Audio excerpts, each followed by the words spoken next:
నమస్కారం. Welcome to I dream. ధర్మ మార్గం విత్ విజిత కార్యక్రమానికి స్వాగతం.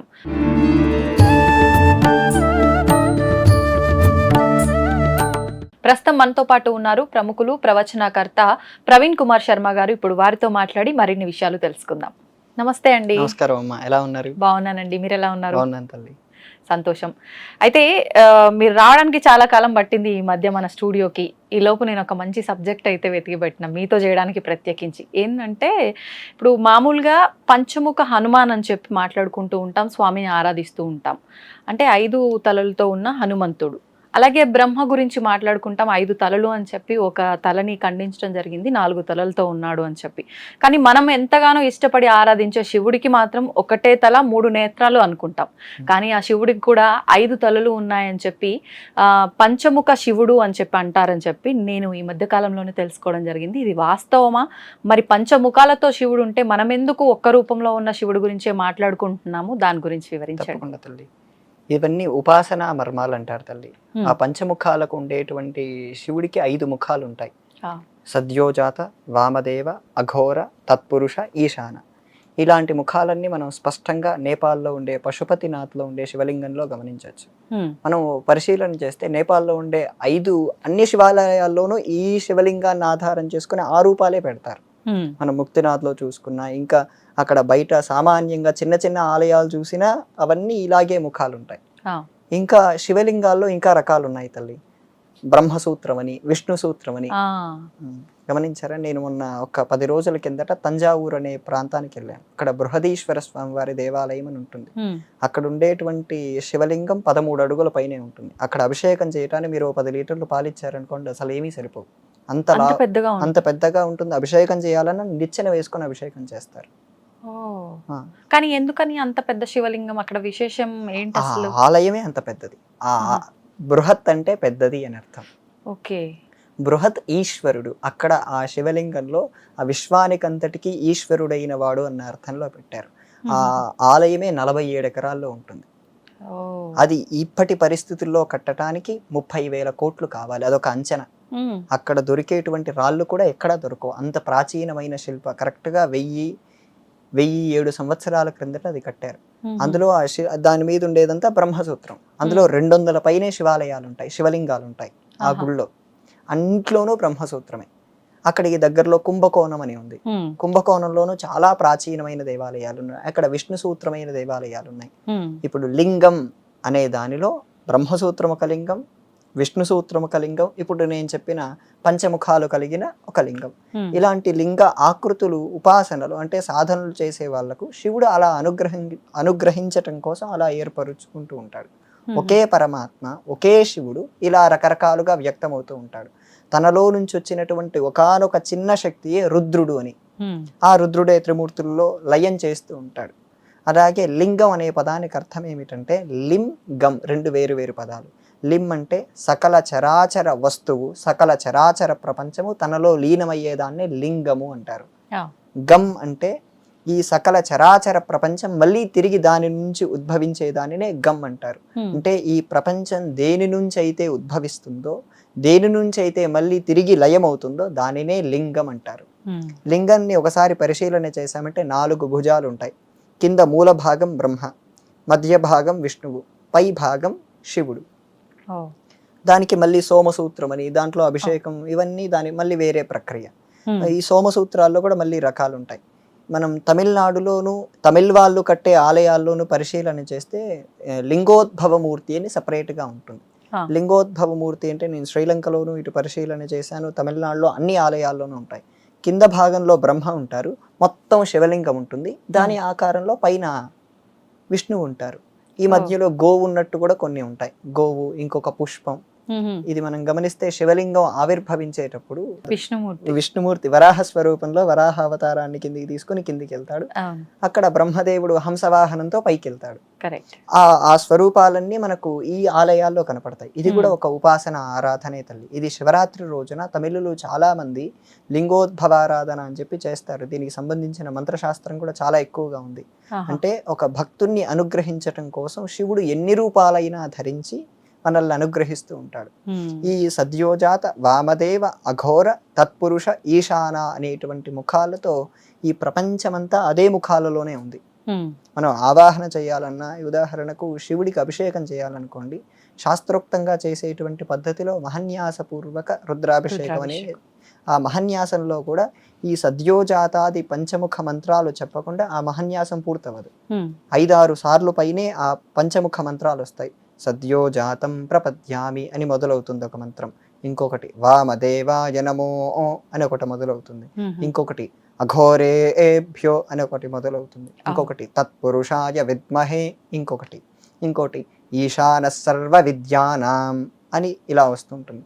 ఆ ఈశాన సర్వ విద్యానం అంటే ఈ ప్రపంచమంతటికి జ్ఞానాన్ని ఇచ్చి, ఈ ప్రపంచమంతా తనలోనే ఉండి, ఆ ప్రపంచమంతా తనే అయి ఉన్నటువంటి భగవంతుడికి నేను నమస్కారం చేస్తున్నాను. అందులో అద్భుతమైన ఉపనిషద్ భావాలు ఉంటాయి. ఆయా రూపాలను ఉపాసించటం అంటే మనం ఆ భగవంతుని ఆరాధించి అనేక రకాల ఫలితాలను పొందటం. ఒక్కొక్క మూర్తిని అంటే సద్యోజాత మూర్తిని ఆరాధించటం ద్వారా ఒక ఫలితం, వామదేవ మూర్తిని ఆరాధించటం ద్వారా ఒక ఫలితం, ఇలా 5 రకాల మూర్తులను ఆరాధించటం ద్వారా ఒక ఫలితాలు ఉంటాయి. ఇందులో దిక్కుల్ని బట్టి కూడా ఉంటాయమ్మా.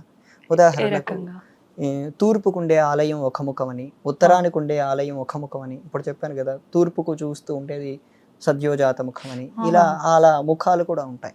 తూర్పుకు చూసేదాన్ని తత్పురుషమని, ఇలా రకాలు ఉంటాయి. ఇంకా దీంట్లోనూ రకాలు ఉన్నాయి. దీంట్లో ఆగమాలని ఉన్నాయి. ఆగమ శాస్త్రాలే ఇలా 5 ముఖాలని వర్ణించాయి. మన ప్రాంతంలో ఎక్కువగా శైవాగమం అనేది బాగా ప్రసిద్ధి. శైవాగమంలో కూడా మళ్ళీ 2 రకాలు, వైదిక శైవం అంటే దాంట్లో 28 ఆగమాలు ఉంటాయి. మళ్ళీ ఇంకా వీరశైవం అని ఉంది. వీరశైవం అంటే కర్ణాటకలో బసవ స్వామి వీళ్ళందరూ ఉంటారు. అలా శ్రీశైలంలో కూడా ఈ వీరశైవులే ఎక్కువగా ఆలయంలో ఉండే అర్చకులు అందరూ ఉంటారు. ఇలా వీళ్ళందరూ శివుడిని ఈ 5 ముఖాల్లో రకరకాలుగా ఆరాధన చేస్తారు. వ్యత్యాసం ఏంటి సింపుల్ గా అర్థం అవ్వాలంటే ఈ రెండిటికి మధ్య? ఎవరు ఏ ఆరాధన చేసినా ఇచ్చేవాడు ఒకడే. ఆ ఒక్కడనే నేను ఒక రకంగా చూస్తున్నాను, మీరు ఒక రకంగా చూస్తున్నారు. మీకు శివుడు అంటే అత్యంత ఇష్టం. వ్యక్తిగతంగా ఏం చేసినా నా శివయ్య అని చెప్పి మీరు చేస్తారు. వాస్తవం. నేను ఒక రకంగా చేస్తాను. ఏం చేసినా పరమాత్మజే కర్మస్వరూపంగా మనల్ని నడిపిస్తున్నాడు. ఇలా వారి భావాలు వేరు, కానీ వారి భావాలకు తగినంగా శివుడు ఫలితంగా ఇస్తాడు. మీ భావాలకు అనుగుణంగా శివుడు ఫలితాన్ని ఇస్తాడు, నా భావాలకు అనుగుణంగా మరొక రకంగా ఫలితాన్ని ఇస్తాడు, ఇంకొకరి భావానికి అనుకూలంగా శివుడు ఫలితాన్ని ఇస్తాడు. అలా ఫలితాన్ని ఇచ్చేవాడు ఒక్కడే అయ్యి వివిధ రూపాలు ఒక్కడే చెందుతున్నాడు. ఒక్కడే అనేక రకాల అద్దాలు ఉన్న చోట ఇరుక్కుపోతే ఇన్ని రకాల బింబాలు కనపడుతుంటాయి. అందులో కూడా కొత్తగా కనపడుతుంటాయి. అలాగే శివుడు ఒక్కడే. అక్కడ మనకు ఇస్తున్నటువంటి ఫలితాలు వేరు, మనం ఆరాధిస్తున్న పద్ధతులు వేరు. నరక చతుర్దశి రోజు, ఇంకా చతుర్దశి మాస శివరాత్రి రోజు ఇందులో ఇలాంటి 5 ముఖాలను ఆరాధిస్తే మరింత ఫలితాలను వస్తాయని చెప్తుంది. ఇందులో రుద్రం అని ఒక మంత్రం ఉంది వేదంలో, కృష్ణ యజుర్వేదంలో ఉంటాయి. దాంట్లో నమకమని చమకమని మంత్రాలు ఉన్నాయి. ఆ మంత్రాలని బట్టి ఇందులో ఈ ముఖాలని ప్రత్యేకించి 5 ముఖాలు కలిగి ఉన్నటువంటి శివలింగాలను ఆరాధిస్తే సర్వసిద్ధులు వస్తాయని ఒక మాట ఉంది. అలాంటి శివలింగాలు మన దగ్గర దొరుకుతున్నాయా? ఎక్కడైనా దొరుకుతాయి. కానీ ఇక్కడ చేసే వాళ్ళను మనం శిల్పుల్ని పట్టుకోవాలి. ఇప్పుడు శివలింగమే ఇంట్లో పెట్టుకోకూడదు అంటారు. మరి ఇలా పంచముఖాలతో కూడి ఉన్న శివలింగాన్ని ఇంట్లో పెట్టుకో? చిన్నవి చేయరమ్మా. పంచముఖాలు చిన్నవి చేయలేరు, కష్టం. ఎందుకంటే ఇంత చిన్న శివలింగంలో 5 ముఖాలు చెక్కడం, పైన ఉండే మళ్ళీ ముఖాన్ని చెక్కడం చాలా కష్టం. మీరు పశుపతినాథ్లో ఉండే శివలింగాన్ని చూస్తే ఆ లింగము అక్కడ ఉండేటువంటి పానిమఠం ఒక రూమ్ న పూర్తిగా తీసేసుకుంటుంది. అవును. అలాగే ముక్తినాథ్లోనూ అదే. ముక్తినాథ్లో విష్ణు ప్రధానమైన క్షేత్రం అది, కానీ ఆ పక్కన ఉండే చిన్న శివాలయం చూస్తే ఆ భూగర్భం అంతా తీసేసుకుంటుంది ప్లేస్. ఎందుకంటే ఆ శివలింగం ముందు ముఖం పూర్తిగా కనపడాలి. ఆ ముఖానికి ఉండే లక్షణాలు ఉంటాయి. సద్యోజాత ముఖం ఒక రకంగా ఉంటుంది, అఘోర ముఖం ఒక రకంగా ఉంటుంది.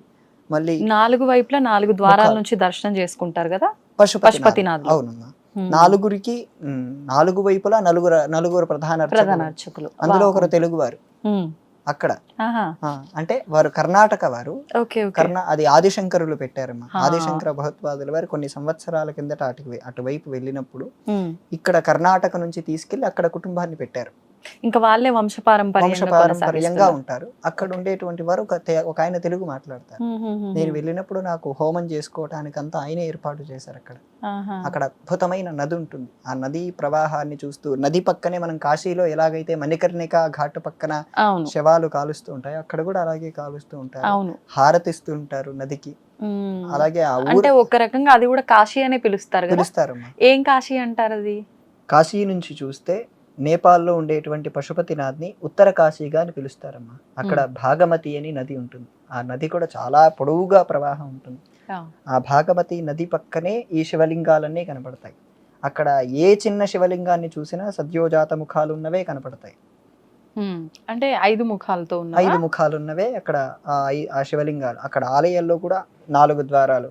ఒక్కొక్క ద్వారం నుంచి ఎంతమంది అయినా రోజు అభిషేకం చేస్తే ఒక్కొక్క ద్వారం నుంచి 10,000 మంది ఈజీగా దర్శనం చేసుకుంటారు. అంత పెద్ద దేవాలయం.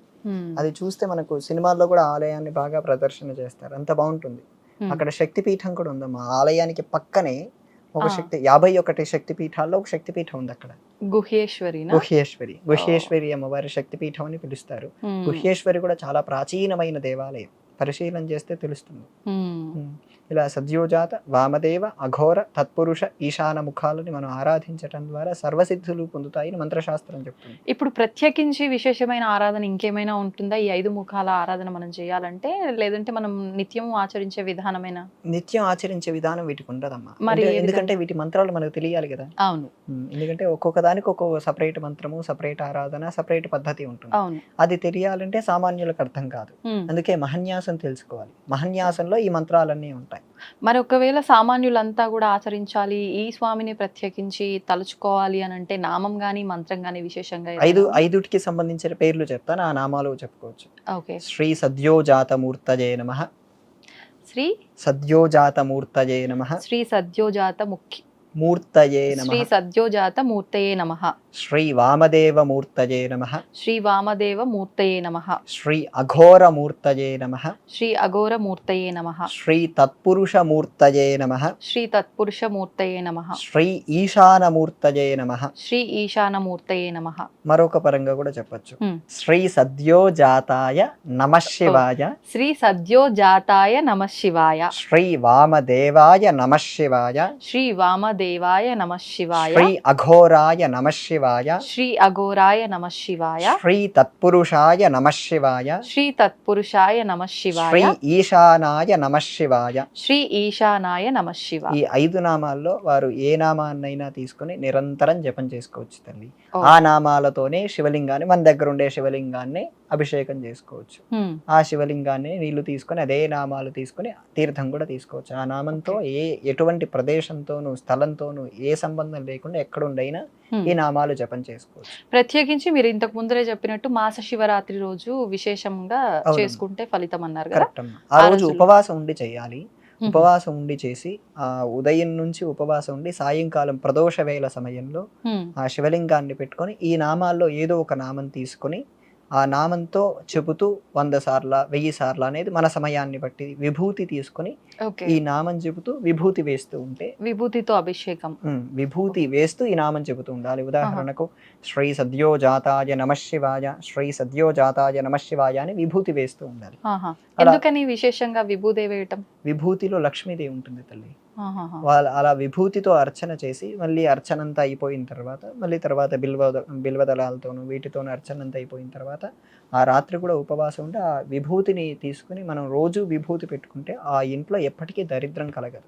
అంటే లక్ష్మీ అనుగ్రహం ఉంటుంది. ఆ ఇంట్లో ఉండే అలక్ష్మి జ్యేష్ఠాదేవి వెళ్ళిపోయి నిరంతరం లక్ష్మీదేవి ఉంటుంది. ఇలా చేస్తే తప్పకుండా వాళ్ళకు ఆర్థికమైన బాధలు తొలగిపోతాయి తల్లి. సంతోషం అండి, చాలా మంచి విషయాలను వివరించారు. ధన్యవాదాలు. తవ్వండి, తవ్వుతూనే శివలింగం సరే దాన్ని అట్లా కప్పేసేయండి, చూపించదండి.